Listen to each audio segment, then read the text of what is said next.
Assalamualaikum semuanya. Apa kabar kalian?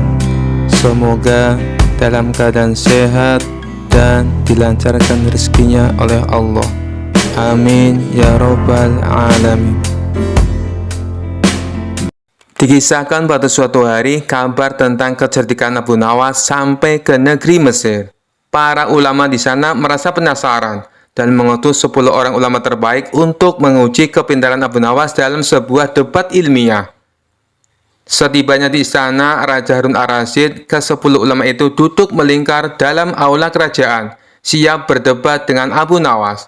Raja tersenyum dan berkata, "Abu Nawas, hari ini kau harus menghadapi 10 ulama Mesir sekaligus. Apakah kau siap?" Abu Nawas menghela napas panjang. Ia melirik ke arah para ulama yang tampak serius dan penuh wibawa. Kemudian ia tersenyum dan berkata, "Wahai Baginda, bukankah ini tidak adil?" "Kenapa tidak adil?" tanya Raja heran. Abu Nawas menjawab dengan wajah polos, "Karena aku hanya sendirian, sementara mereka ada 10 orang."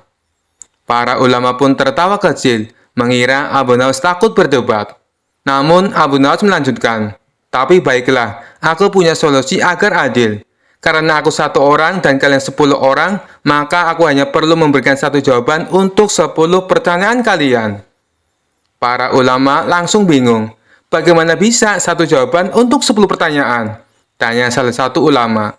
Abu Nawas tersenyum lebar. "Coba saja, silakan kalian bertanya bersama-sama, nanti aku jawab sekaligus." Para ulama saling berpandangan. Mereka merasa tertantang dan akhirnya setuju.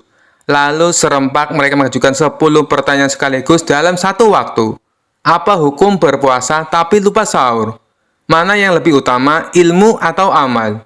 Bagaimana cara mendekatkan diri kepada Allah?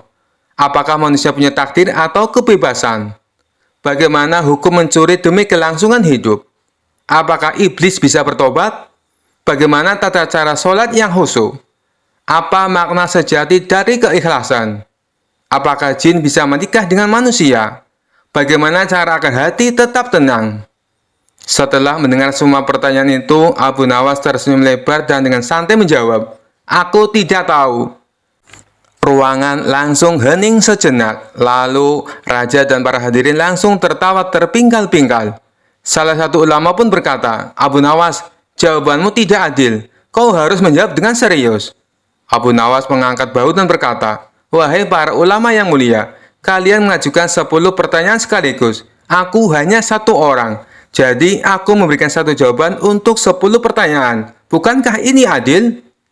Para ulama saling pandang. Lalu akhirnya mereka pun tertawa juga. Salah satu ulama berkata, "Sungguh, kau memang cerdik Abu Nawas. Kami mengakui kecerdasanmu." Akhirnya 10 ulama Mesir itu kembali ke negerinya dengan membawa 1 pelajaran berharga.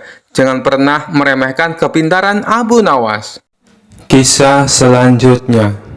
Suatu hari Abu Nawas memutuskan untuk bersedekah. Ia membawa sekantong uang ke masjid dan mendonasikannya untuk membantu kaum miskin. Namun karena uang Abu Nawas sangat terbatas, ia terpaksa mencampurkan beberapa keping uang palsu di antara uang sedekahnya. Tak lama kemudian, salah satu penjaga masjid menemukan kepingan uang yang tampak mencurigakan. "Ini uang palsu," serunya dengan kaget. Kabar uang palsu di sedekah Abu Nawas pun sampai ke telinga Baginda Raja, yang langsung memanggil Abu Nawas untuk dimintai keterangan.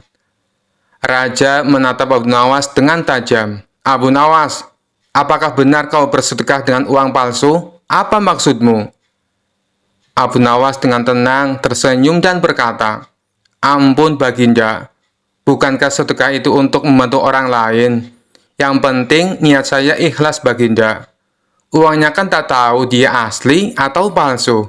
Yang penting niat saya sudah baik." Raja tak terima dengan jawaban ini dan berkata, "Abu Nawas, ikhlas saja tidak cukup. Uang palsu itu tidak bisa digunakan." Namun Abu Nawas tetap tenang dan menjawab, "Baginda, saya hanya mengikuti nasihat lama. Jika memberi sedekah, jangan sampai tangan kiri tahu apa yang dilakukan oleh tangan kanan.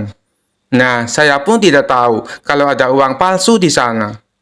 Para hadirin yang mendengarkan perdebatan mereka pun mulai tersenyum-senyum, tertawa melihat kecerdikan Abu Nawas yang selalu punya jawaban untuk segala hal.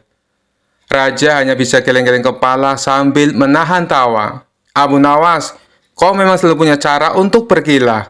Tapi lain kali, pastikan tangan kanan dan kirimu sepakat untuk hanya bersedekah dengan uang asli.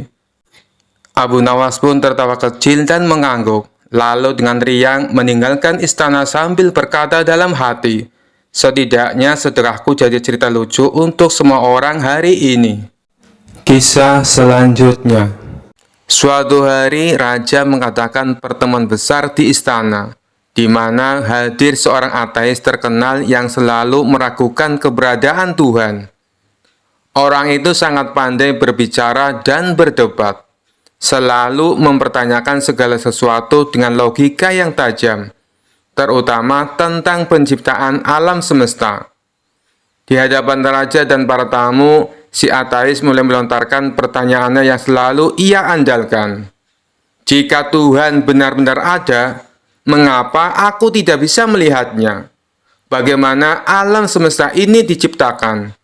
Bukankah segala sesuatu harus bisa dijelaskan dengan akal?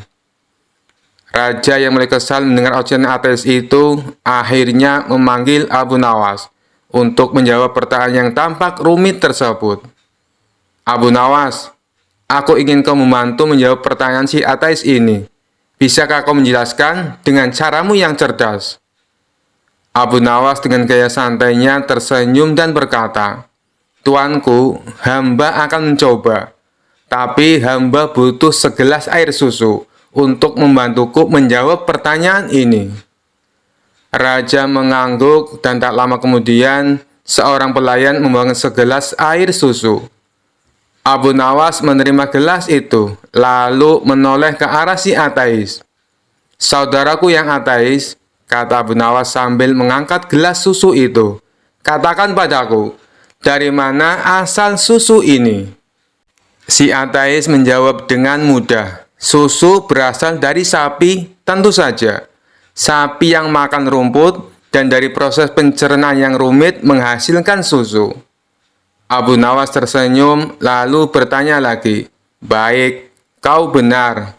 Tapi apakah kau bisa menjelaskan mengapa susu yang keluar dari sapi ini berwarna putih, padahal yang dimakannya rumput hijau? Si ateis terkejut, tidak siap dengan pertanyaan seperti itu. Ia berpikir sejenak dan berkata, itu proses biologi. Ada reaksi kimia di dalam tubuh sapi yang mengubah rumput menjadi susu. Abu Nawas tersenyum lagi, lalu mengajukan pertanyaan terakhir. Jika semua ini hanya proses alami, bisa kau tunjukkan di mana letak keajaiban atau kebijaksanaan Tuhan dalam segelas susu ini? Si ateis mulai merasa tidak nyaman. Ia mencoba menjelaskan dengan kata-kata rumit, tetapi semakin panjang penjelasannya, semakin tak jelas ujungnya. Melihat si ateis mulai bingung, Abu Nawas kemudian berkata dengan tenang, Saudaraku, sesederhana segelas susu, kita tak sepenuhnya memahami semua proses yang terjadi. Kita tahu ada rumput hijau yang dimakan sapi, lalu keluar susu putih. Tetapi tak seorang pun bisa menjelaskan dengan sempurna bagaimana proses yang kompleks itu terjadi dengan sendirinya. Sama halnya dengan alam semesta ini. Kau mungkin tidak bisa melihat Tuhan dengan matamu, tapi bukti kebijaksanaannya ada di setiap proses di alam ini. Lalu Abu Nawas meminum segelas susu itu dan menambahkan, seperti segelas susu ini, kita tahu hasilnya, tetapi tidak semua proses di baliknya bisa kita lihat atau pahami. Hanya karena kau tak bisa melihat Tuhan, bukan berarti Dia tidak ada. Kau tidak bisa melihat bagaimana rumput berubah menjadi susu, tapi hasilnya nyata dan bisa kita nikmati. Si ateis terdiam, tidak bisa membantah lagi. Ia akhirnya sadar bahwa tidak semua hal bisa dijelaskan hanya dengan logika manusia. Raja tertawa puas dan para hadirin bertepuk tangan, mengagumi kecerdasan Abu Nawas dalam menjawab pertanyaan sulit dengan cara yang sederhana namun tepat. Abu Nawas, sekali lagi kau telah membuktikan kebijaksanaanmu, kata Raja sambil tersenyum. Dengan segelas susu, kau telah menunjukkan kekuasaan Tuhan yang bahkan tidak bisa dilihat oleh orang yang paling pandai sekalipun. Kisah selanjutnya. Dikisahkan pada suatu hari, Abu Nawas sedang berjalan-jalan di pasar. Ia melihat sebuah kios kecil dengan papan bertuliskan tukang servis radio, dijamin beres, jika tidak uang kembali. Abu Nawas berhenti sejenak, membaca tulisan itu dengan seksama, lalu tersenyum lebar. Ia berpikir untuk menguji keahlian tukang servis tersebut. Abu Nawas pulang ke rumah dan mencari sesuatu. Ia menemukan sebuah kotak kayu tua yang bentuknya mirip radio. Dengan sedikit kreativitas, ia menambahkan beberapa tombol palsu dari kayu dan sebuah antena bengkok. Kotak itu kini terlihat seperti radio tua yang sudah rusak. Ia membawa radio itu ke kios tukang servis. Assalamualaikum, sapa Abu Nawas. Waalaikumsalam, Tuan. Silakan, ada yang perlu saya perbaiki? Jawab si tukang servis dengan ramah. Abu Nawas menyerahkan radio itu sambil berkata, radio ini sudah lama tidak menyala. Tolong perbaiki agar kembali berfungsi dengan baik.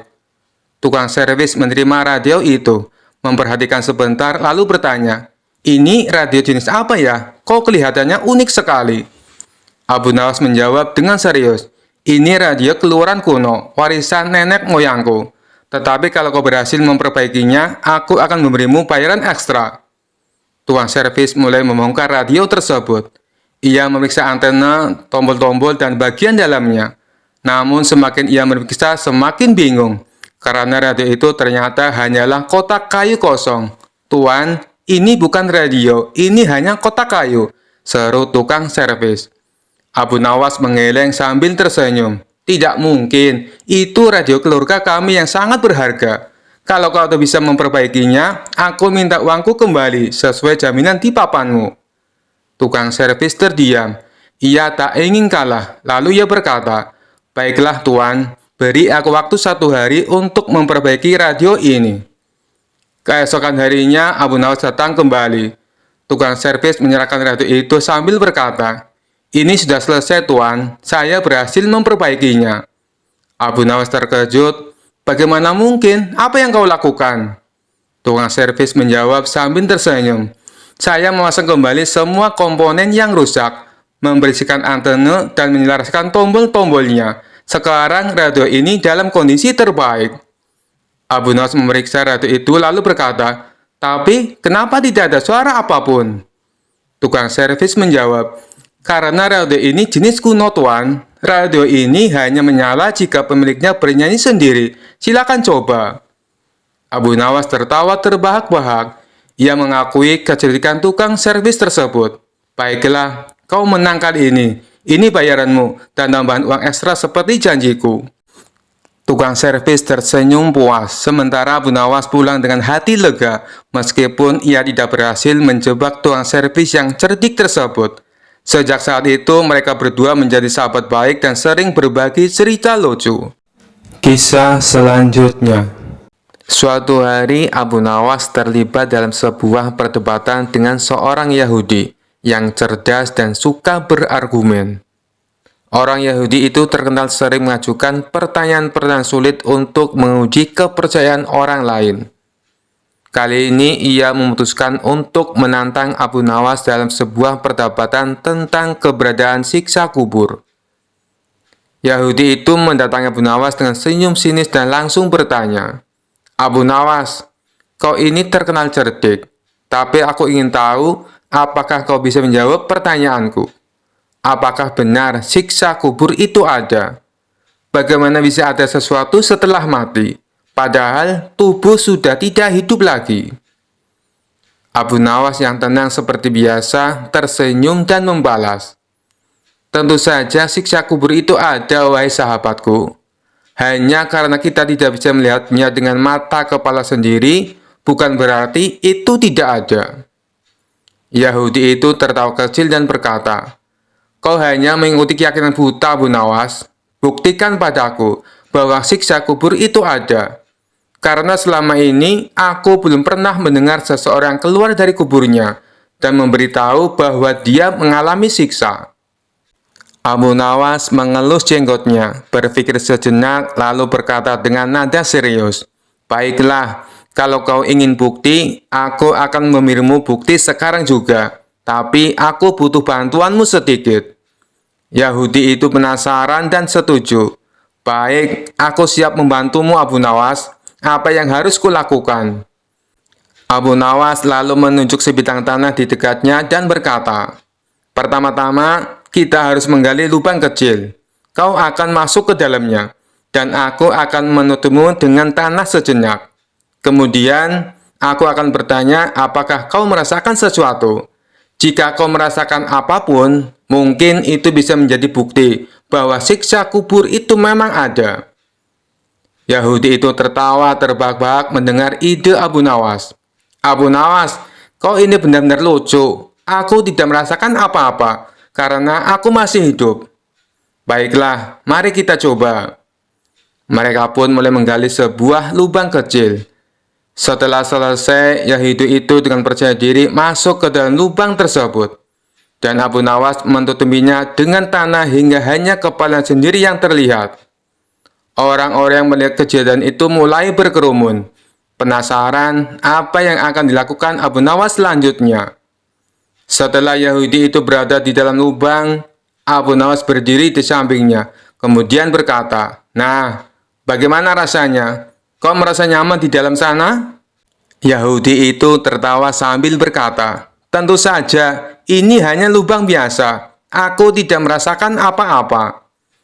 Abu Nawas tersenyum licik dan dengan tiba-tiba berteriak keras, "Wahai para pengawal, bawa air keranjang dan tikus tanah." Pengawal yang kebingungan mengikuti perintah Abu Nawas langsung bergegas. Mendengar perintah aneh itu, Yahudi yang tadinya tertawa-tawa mulai merasa cemas. "Untuk apa kau memanggil air dan tikus, Abu Nawas?"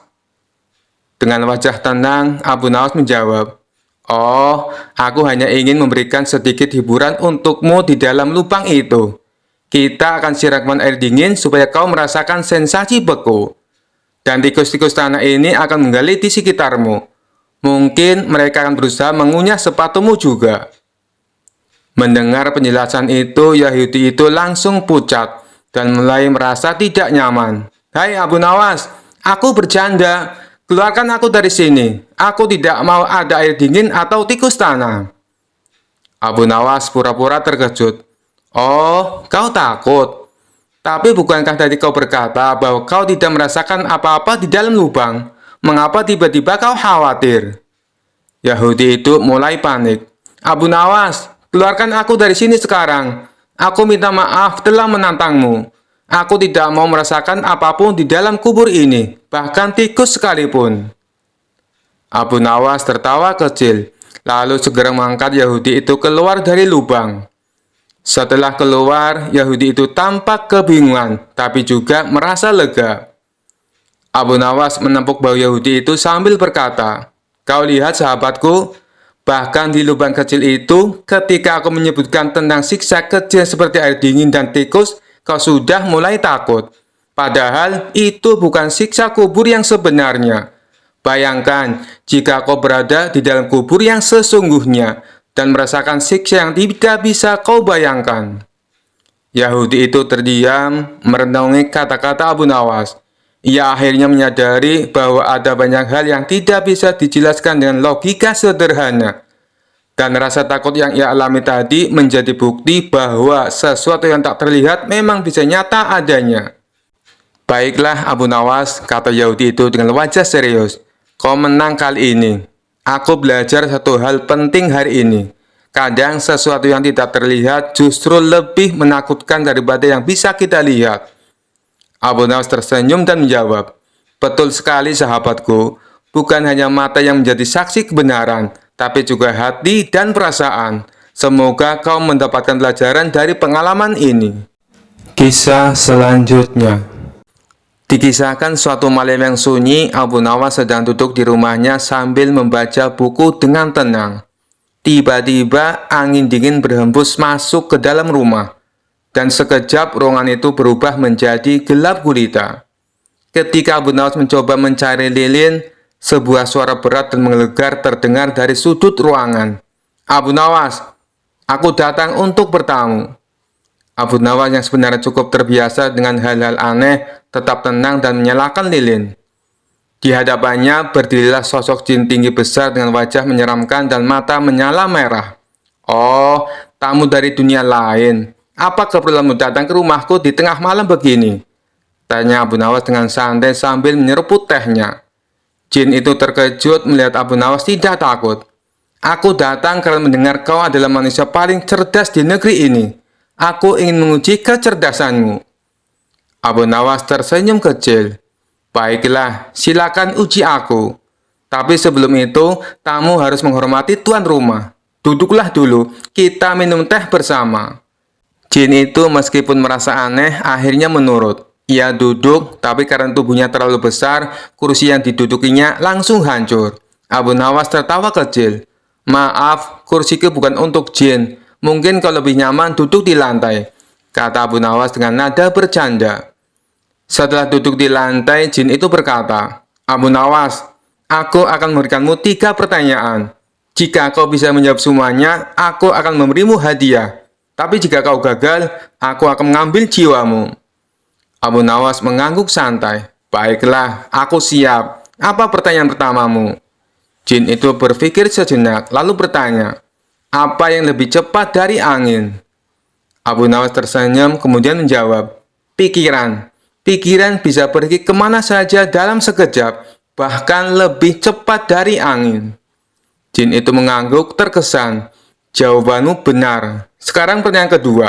Apa yang lebih berat dari gunung?" Tanpa ragu, Abu Nawas menjawab, "Tanggung jawab. Tanggung jawab bisa sangat berat hingga membuat orang merasa tertekan lebih dari beban gunung." Jin itu mulai khawatir. Ia menyadari bahwa Abu Nawas benar-benar pintar.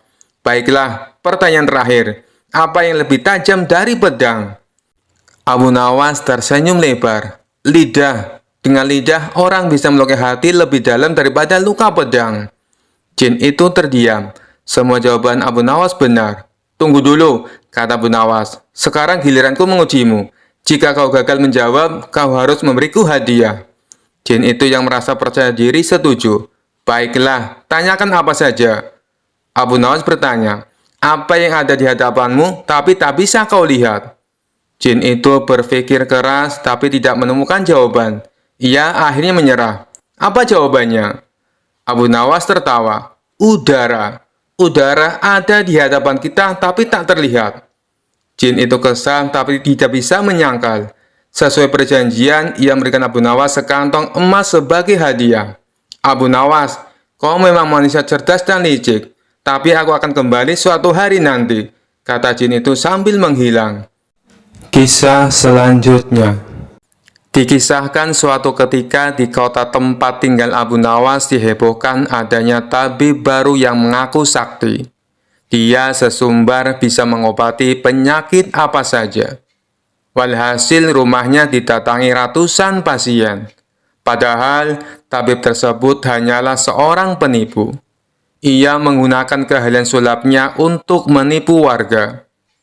Hal inilah yang membuat warga makin percaya pada kesaktian palsu sang tabib tersebut. Ada juga pasien yang tidak kunjung sembuh. Namun karena rayuan manis sang tabib palsu, ia selalu menuruti perkataannya agar kembali berobat. Sampai pada suatu ketika Abu Nawas jatuh sakit yang tidak kunjung sembuh. Atas saran sang istri, Abu Nawas disuruh berobat ke tabib tersebut. Kala itu Abu Nawas belum tahu kalau sang tabib tersebut adalah seorang penipu. Ia pun menuruti saran sang istri.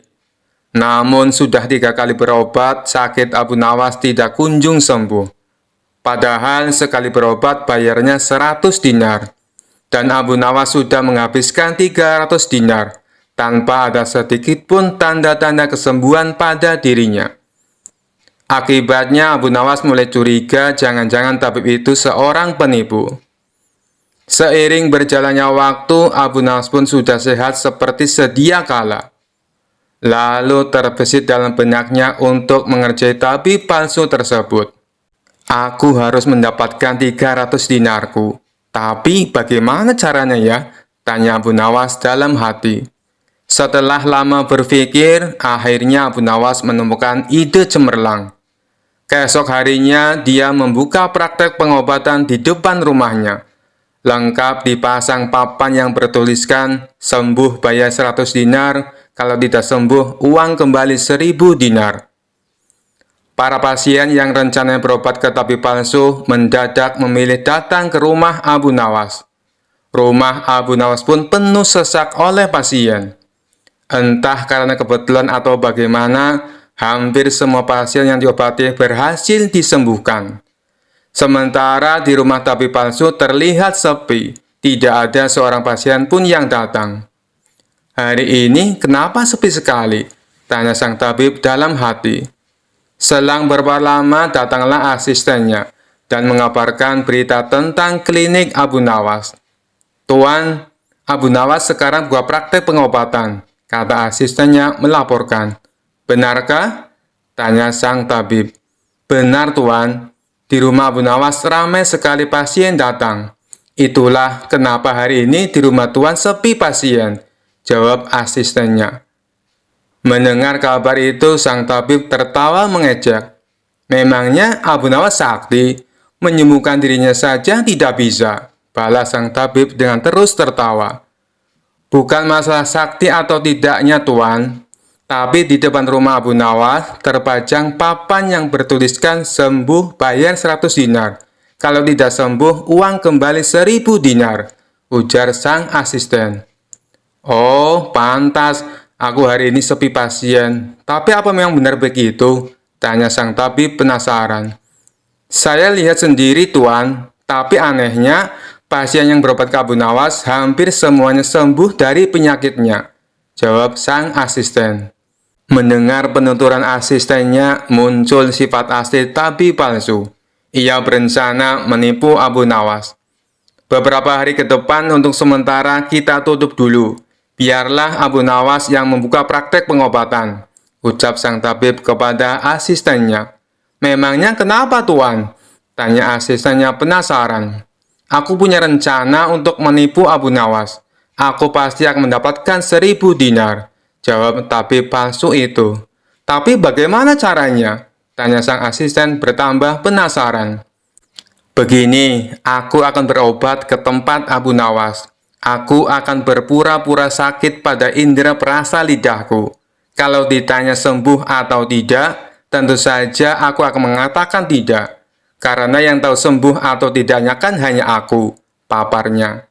Dengan begitu, aku bisa dapat dengan mudah mendapatkan 1000 dinar, kata sang tabib menjelaskan. Singkat cerita, datanglah tabib palsu itu ke rumah Abu Nawas. Hai Abu Nawas, aku ingin berobat kepadamu, kata sang tabib. Bukankah kau seorang tabib? Kenapa malah berobat kemari? Tanya Abu Nawas. Iya benar, tapi di tempatku tidak ada obatnya, makanya aku datang ke sini, jawab sang tabib. Memangnya kamu sakit apa? Tanya Abu Nawas lagi. Begini Abu Nawas, entah kenapa lidahku mati rasa. Aku tidak bisa merasakan apa-apa, kata sang tabib berpura-pura mengeluh. Tapi Abu Nawas menangkap firasat kurang baik. Ia yakin kalau tabib palsu itu hendak menipunya. Aku tidak akan tertipu untuk yang kedua kalinya. Justru kedatanganmu sudah aku tunggu-tunggu, ucap Abu Nawas dalam hati. Lalu Abu Nawas menyuruh sang tabib untuk menunggunya di ruang pengobatan. Abu Nawas segera memeras buah jeruk yang sangat asam dan menuangnya ke dalam gelas. Lalu gelas tersebut diberikan kepada sang tabib. Ini obatnya sudah jadi, minumlah, ucap Abu Nawas.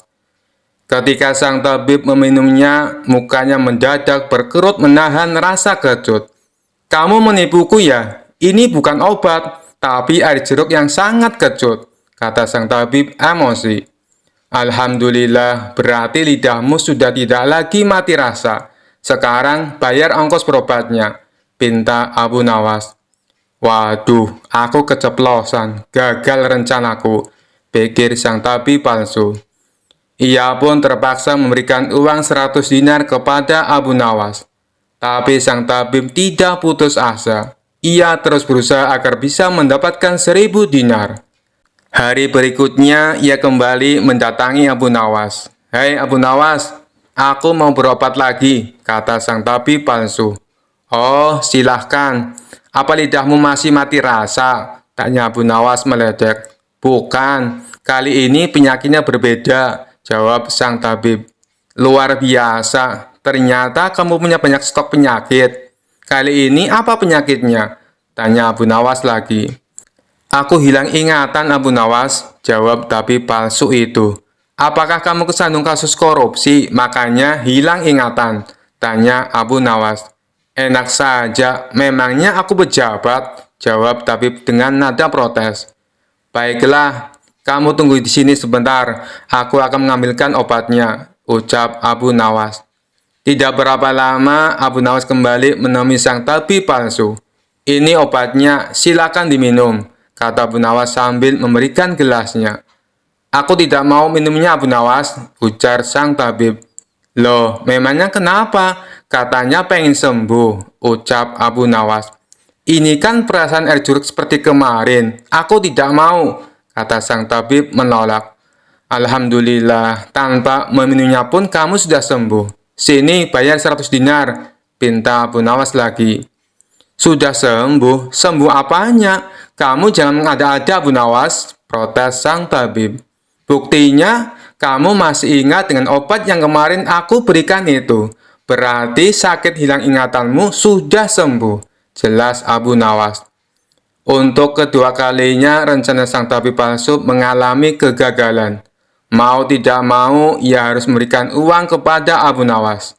"Kurang ajar, ternyata Abu Nawas tidak sebodoh yang aku kira," pikir sang tabib.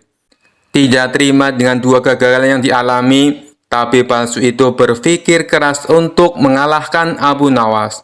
Setelah merenung agak lama, akhirnya ia mendapatkan sebuah ide. "Aku pasti berhasil," ungkap tabib merasa yakin. Kali ini ia berpura-pura buta.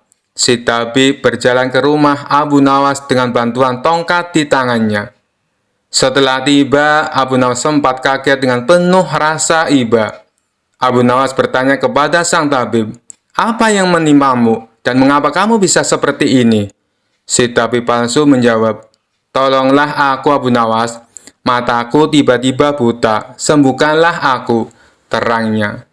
Tabib itu kemudian dipersilakan masuk dan duduk di ruang pengobatan.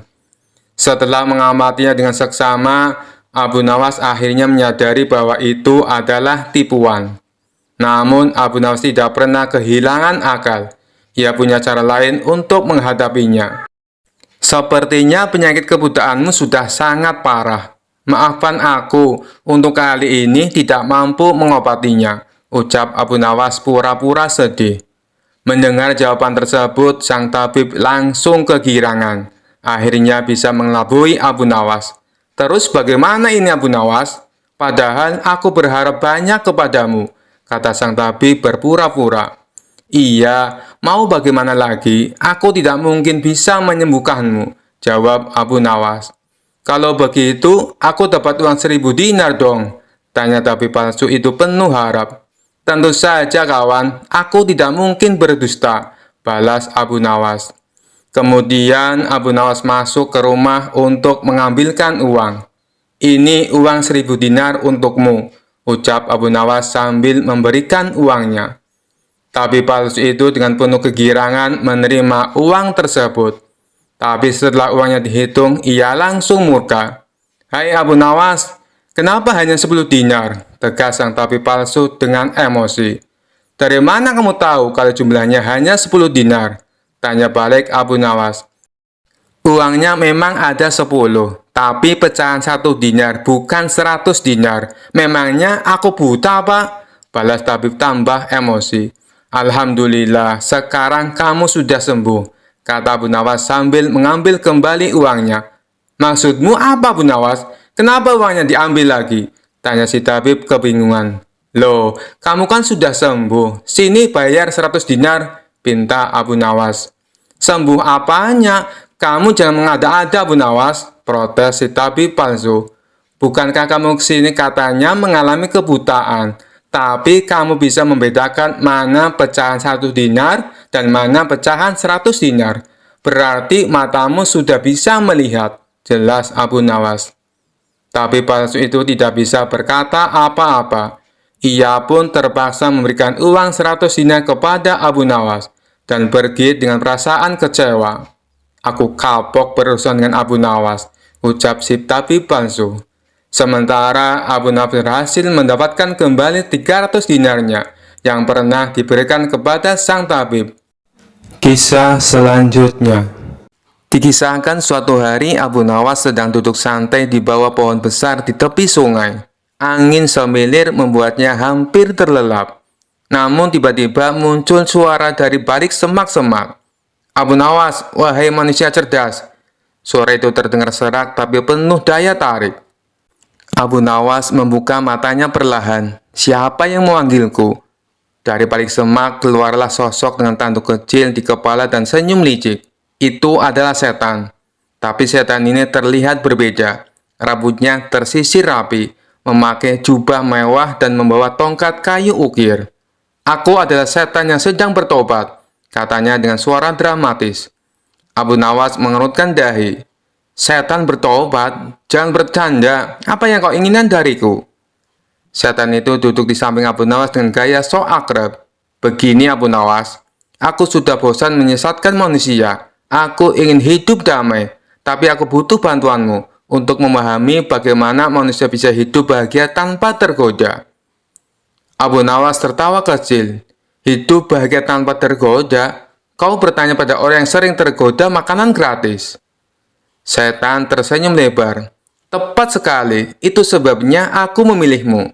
Tapi sebelum aku benar-benar bertobat, aku ingin menunjukkan sesuatu yang mungkin membuatmu tergoda. Apakah kau sanggup menolaknya? Baiklah, kata Abu Nawas sambil bersandar. Coba kau tunjukkan. Setan mengibaskan tongkatnya, dan tiba-tiba di hadapan Abu Nawas muncul peti harta karun penuh emas dan permata. Abu Nawas, semua ini bisa menjadi milikmu jika kau bersedia memujiku 1 kali saja, bujuk setan dengan nada menggoda. Abu Nawas menggaruk-garuk kepala, pura-pura berpikir keras. Memujimu hanya 1 kali untuk semua ini? Itu terlalu mudah. Tapi tunggu dulu, bukankah kau setan? Kalau aku memujimu, aku pasti masuk jebakanmu. Setan tertawa kecil. Tapi kau cerdas Abu Nawas, aku yakin kau bisa lolos tanpa terkena dosa. Abu Nawas mendekati peti harta itu, memeriksa isinya, lalu berkata, Baiklah, aku akan memujimu, tapi tunggu sebentar. Abu Nawas mengambil sandal bututnya, memukulkan ke tanah 3 kali, lalu berteriak, Wahai pasir, wahai debu, terima kasih karena telah mengizinkanku memandang harta ini tanpa memilikinya. Setan melongo, Hai, aku yang menunjukkan harta ini, kenapa kau malah memuji pasir dan debu? Abu Nawas tertawa terbahak-bahak. Kau hanya menunjukkan ilusi, wahai setan, tapi pasir dan debu inilah yang nyata, menopang langkahku setiap hari. Setan merasa malu telah dipermainkan. Abu Nawas, kau benar-benar licik. Tidak heran banyak manusia yang mengagumimu. Abu Nawas tersenyum sambil mengusir setan itu dengan tongkat kayu. Pergilah wahai setan, jangan coba-coba menggoda orang yang sudah tahu trikmu. Setan pun lari terbirit-birit. Abu Nawas kembali bersandar di bawah pohon sambil tertawa kecil. Setan pun harus belajar, tidak semua manusia bisa dibodohi. Malam itu Abu Nawas tidur nyenyak, puas telah mengalahkan rayuan setan tanpa kehilangan akal sehatnya. Kisah selanjutnya. Dikisahkan Abu Nawas pergi ke negeri seberang yang terdapat sebuah kerajaan aman, adil, makmur, dan sentosa, karena dipimpin oleh raja yang bijaksana. Sang raja sudah memimpin sejak usia muda hingga sekarang. Di masa tua belum pernah digantikan oleh siapapun. Dan rakyatnya tidak pernah keberatan karena raja memerintah dengan adil. Suatu hari raja merasa jenuh. Dia ingin istirahat menjadi raja selama setahun. Namun uniknya tidak menyerahkan posisi raja kepada anak keturunannya, tetapi malah mengadakan sayembara untuk mencari sosok yang pantas menjadi raja. Disebarlah pengumuman ke seluruh negeri. Siapapun boleh menjadi raja, mulai rakyat jelata sampai kaum bangsawan. Tetapi ada dua syarat yang harus dijalani. Syarat pertama, dia akan dijadikan raja selama setahun. Syarat kedua, setelah menjadi raja selama setahun, maka harus diasingkan di sebuah hutan belantara yang dihuni ribuan hewan buas. Syarat pertama tentu saja bukan masalah besar, justru merupakan suatu keberuntungan. Namun syarat kedua membuat orang-orang yang berhasrat menjadi raja akan berpikir dua kali. Karena semua orang tahu seperti apa hutan belantara yang penuh dengan binatang buas. Karena itulah sayembara tersebut belum ada yang berani mengajukan diri menjadi seorang raja. Akhirnya datang seorang pemuda yang menyatakan kesanggupannya menjadi raja dan menerima dua syarat tersebut.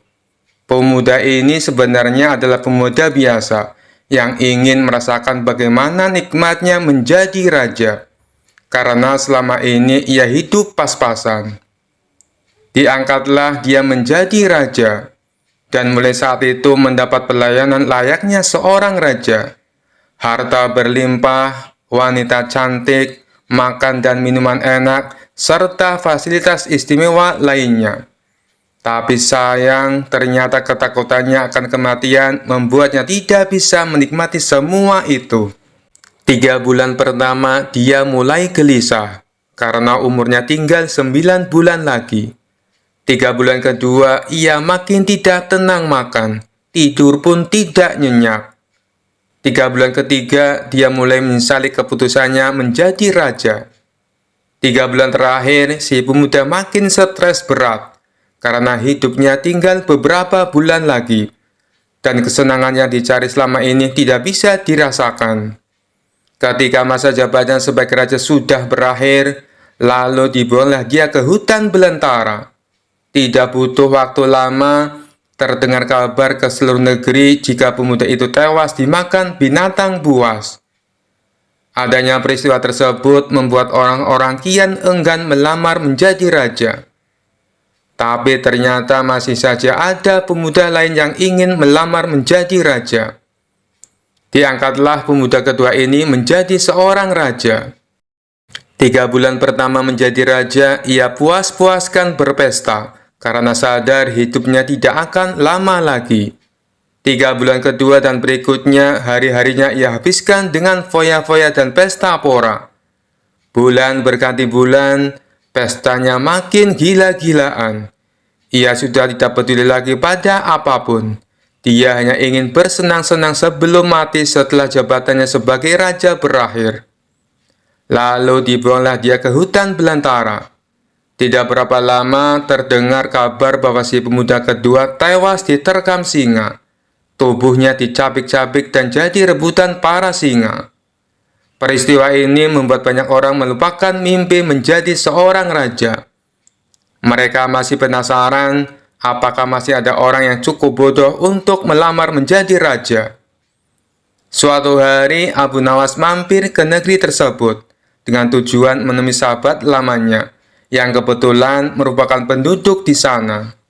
Sesampainya di negeri itu, dengan penuh kehangatan Abu Nawas disambut temannya. Mereka berdua saling melepas kangen satu sama lainnya. Di sela-sela obrolannya, Abu Nawas merasa iba dengan kondisi sahabatnya itu. Ia kini hidup miskin, tinggal di gubuk kecil reot, hanya seorang diri. "Mana istrimu?" tanya Abu Nawas. "Semenjak aku jatuh miskin, ia pergi meninggalkanku," jawab sahabat. "Ya sudah, yang sabar ya. Yang penting kamu jangan tinggalkan sholat. Jangan lupa berdoa kepada Allah, agar Allah membukakan pintu rezeki untukmu," tutur Abu Nawas. "Alhamdulillah, aku tidak pernah tinggalkan sholat. Bahkan aku sekarang rajin berpuasa sunnah," balas sahabatnya.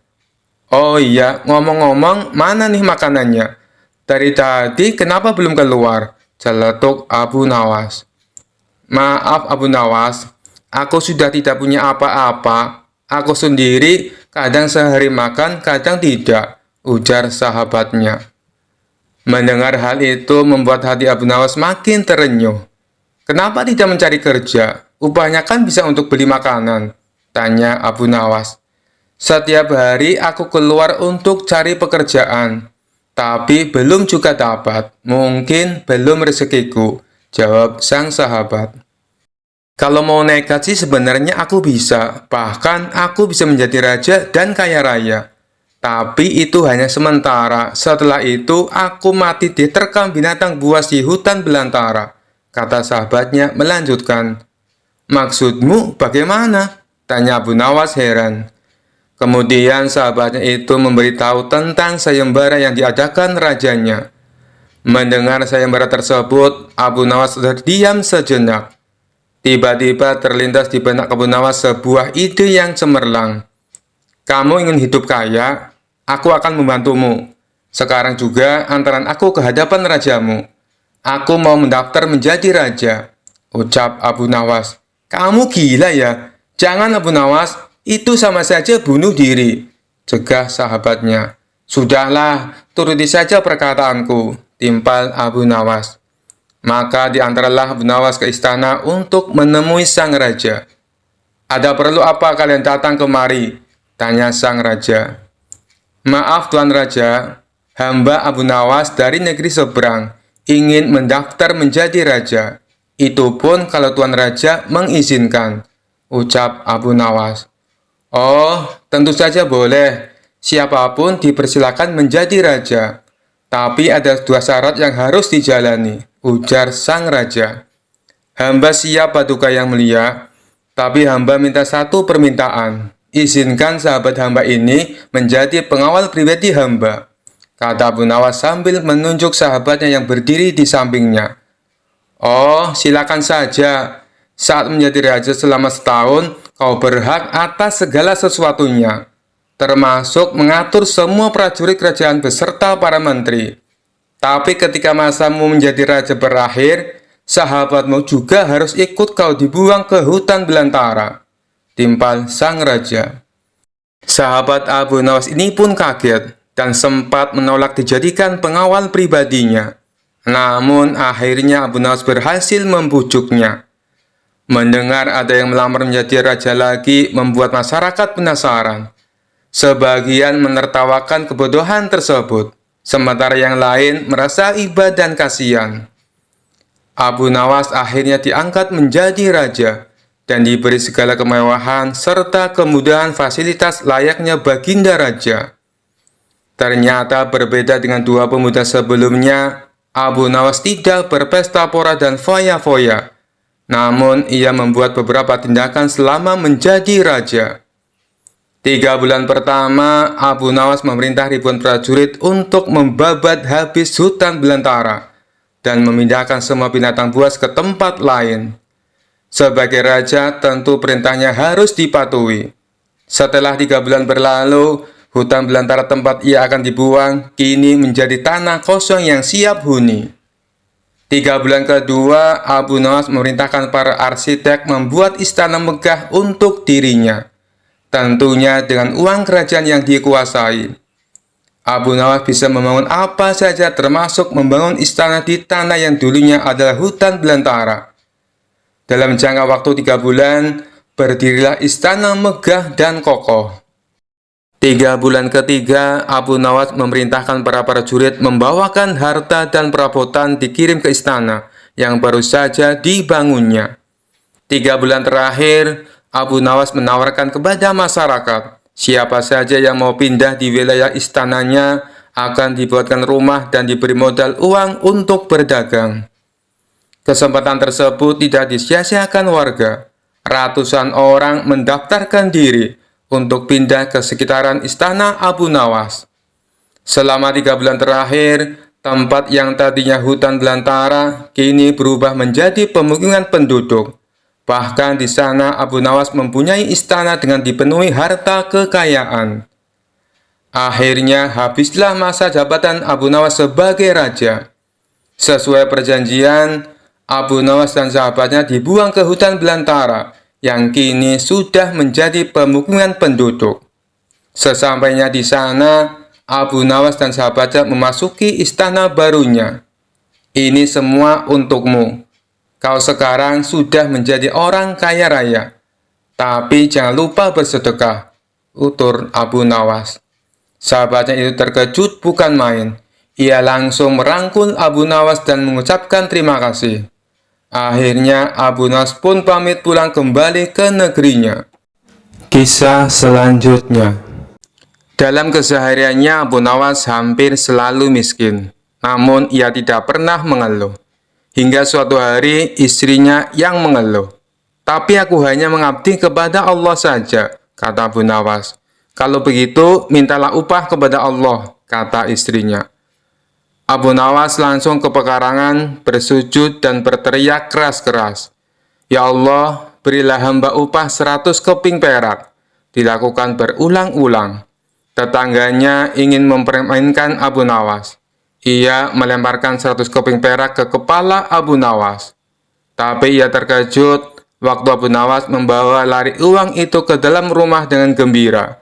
Sambil berteriak, aku ternyata memang wali Allah. Ini upahku dari Allah.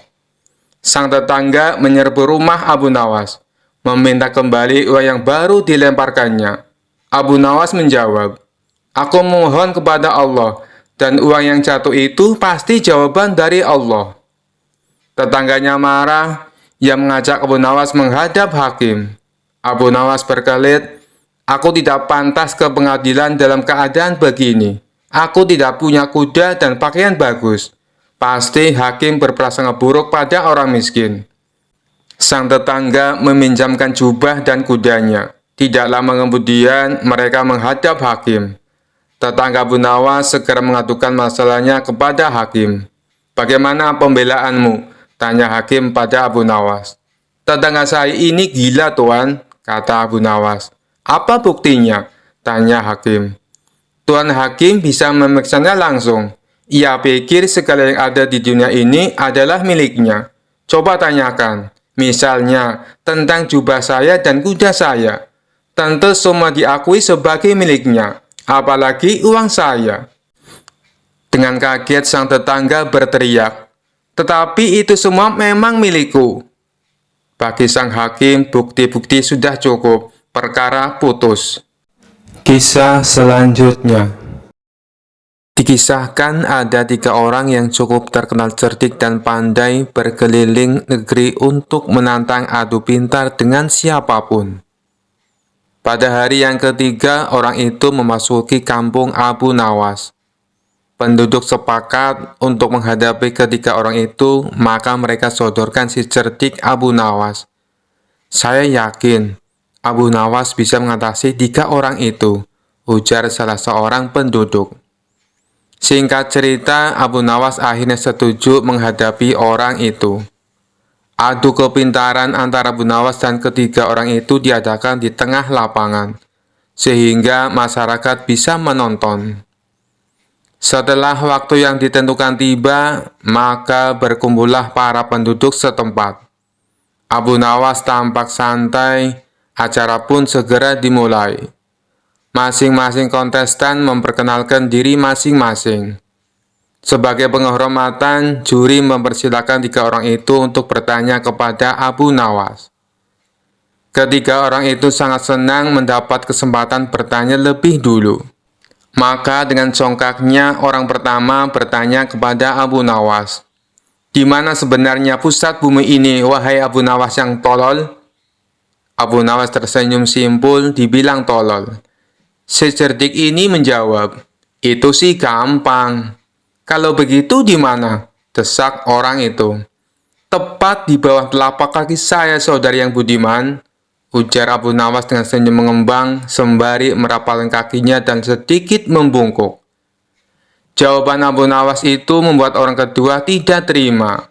Ia langsung berkata dengan keras, bagaimana saudara bisa membuktikan hal itu? Jika kalian tidak percaya atas jawabanku, ukur saja sendiri. Jawab Abu Nawas enteng. Tampaknya jawaban itu telah membuat orang pertama tertegun dan hanya biasa diam saja. Untuk itulah tiba giliran orang kedua mengajukan pertanyaan kepada Abu Nawas. Berapa banyak jumlah bintang di langit? Pernyataan yang nyaris sama dan sudah pasti dijawab oleh Abu Nawas dengan mudah. Bintang-bintang yang ada di langit itu jumlah sama dengan rambut yang tumbuh di keledaiku ini, ujar Abu Nawas sembari menuding keledainya yang sedang merumput. Bagaimana saudara bisa membuktikan hal itu? Tanya orang kedua dengan suara tinggi. Nah, kalau tidak percaya, hitung saja rambut yang ada di keledai ini. Nanti saudara akan tahu kebenarannya, jawab Abu Nawas. Itu sih bodoh, akal-akalan saja. Bagaimana orang bisa menghitung bulu keledai? Sanggah orang pintar kedua itu. Nah, kalau aku bodoh, berarti saudara juga bodoh. Bagaimana bisa orang menghitung bintang di langit? Ujar Abu Nawas tak mau kalah. Mendengar jawaban itu, si orang kedua pun langsung mengunci mulutnya. Sekarang tampillah orang yang ketiga. Orang ini konon paling cerdas di antara yang lain. Ia memang agak terganggu oleh kecerdikan Abu Nawas dan dengan ketus ia bertanya, tampaknya saudara tahu banyak mengenai keledai. Coba saudara katakan padaku, berapa jumlah bulu yang ada di ekor keledai itu? Sebuah pernyataan yang tidak kreatif, nyaris mirip orang pertama dan kedua. Ini tentu saja membuat Abu Nawas tertawa mengejek. Aku tahu jumlahnya. Jumlah bulu yang ada di ekor keledai ini sama dengan jumlah rambut yang ada di janggut saudara. Jawab Abu Nawas dengan senyum-senyum. Bagaimana saudara bisa membuktikan hal itu? Tanya orang ketiga penasaran. Oh, itu mudah saja. Begini saudara. Saudara mencabut sehelai bulu dari ekor keledaiku. Kemudian, saya akan mencabut sehelai rambut dari janggut saudara. Nah, kalau sama, maka yang aku katakan adalah benar. Kalau tidak, berarti saya keliru, jawab Abu Nawas. Tentu saja orang ketiga itu dibuat mati kutu oleh Abu Nawas. Bisa dibayangkan sakitnya jika rambut di janggut itu dicabut satu persatu, sejumlah bulu di ekor keledai Abu Nawas. Orang ketiga tak terima dengan cara menghitung demikian. Hanya saja dia tak bisa berkutik. Para penonton pun menganggap Abu Nawaslah pemenangnya. Kisah selanjutnya. Pada suatu hari, raja sedang gelisah di istana. Ia merasa bosan dengan kehidupan istana yang serba monoton. Untuk menghibur dirinya, ia memanggil Abu Nawas dan memberinya sebuah misi yang tidak biasa. Abu Nawas, kata raja, aku mendengar ada sebuah tongkat ajaib yang bisa mengabulkan permintaan apa saja. Aku ingin kau mencarinya dan membawanya ke sini. Kalau kau gagal, aku akan memerintahkan pengawal untuk menghukummu. Abu Nawas yang terkenal licik dan penuh akal tersenyum kecil. Baginda, apakah Anda yakin tongkat seperti itu ada? Tentu saja ada, seru raja. Aku mendengar cerita itu dari seorang pengembara. Jadi, pergilah dan jangan kembali tanpa tongkat itu. Abu Nawas pun pergi ke pasar, berpura-pura mencari tongkat ajaib. Ia bertanya kepada para pedagang, pengrajin, hingga pengemis. Tentu saja tidak ada yang tahu apa itu tongkat ajaib. Setelah seharian berkeliling, ia memutuskan untuk pulang ke rumah dengan sebuah rencana cerdik. Keesokan harinya, Abu Nawas kembali ke istana membawa sebuah tongkat kayu biasa yang ia temukan di pinggir sungai. Dengan percaya diri, ia menyerahkan tongkat itu kepada raja. Baginda, inilah tongkat ajaib yang Anda cari, katanya sambil membungkuk. Raja mengamati tongkat itu dengan penuh rasa penasaran. Apa buktinya bahwa tongkat ini ajaib, Abu Nawas? Tanya sang raja. Abu Nawas tersenyum misterius. Baginda, tongkat ini hanya akan menunjukkan keajaibannya jika digunakan oleh orang yang jujur. Cobalah Baginda, mintalah sesuatu dan tongkat ini akan mewujudkannya. Raja yang merasa dirinya sangat jujur segera mengangkat tongkat itu. Ia pun berkata, Aku ingin tongkat ini memberiku sekantong emas. Tentu saja tidak ada yang terjadi. Raja mulai curiga. Kenapa tidak terjadi apa-apa, Abu Nawas? Abu Nawas dengan tenang menjawab, Baginda, mungkin Anda perlu meningkatkan kejujuran Anda terlebih dahulu. Raja merah padam, tapi ia tidak mau menunjukkan rasa malunya. Ia menyerahkan tongkat itu kepada para menterinya untuk dicoba. Setiap menteri yang mencoba tongkat itu gagal menggunakannya. Ini aneh, tongkat ini tidak bekerja untuk siapapun, seru sang raja. Akhirnya raja kembali memanggil Abu Nawas. Abu Nawas, apa kau berani mengatakan bahwa aku dan para menteriku tidak jujur? Abu Nawas tersenyum lebar. Oh tidak, Baginda. Saya hanya ingin menunjukkan bahwa tidak ada yang benar-benar sempurna di dunia ini, termasuk tongkat ajaib. Karena itu lebih baik kita saling memperbaiki diri daripada bergantung pada benda-benda ajaib. Raja terdiam, lalu tertawa terbahak-bahak. Abu Nawas, kau benar-benar licik. Kau berhasil mengelabui aku lagi. Baiklah, aku akan membiarkanmu pergi kali ini. Abu Nawas membungkuk sambil berkata, Terima kasih, Baginda. Jika Baginda butuh tongkat ajaib lagi, saya akan mencarinya di tempat yang lebih jauh. Seisi istana pun tertawa mendengar jawaban Abu Nawas. Sementara raja hanya bisa menggeleng-gelengkan kepala, kagum dengan kecerdikannya. Sekian dulu perjumpaan kita kali ini. Sampai bertemu lagi di kisah-kisah selanjutnya. Terima kasih yang sudah subscribe dan setia menonton channel ini. Wassalamualaikum warahmatullahi wabarakatuh.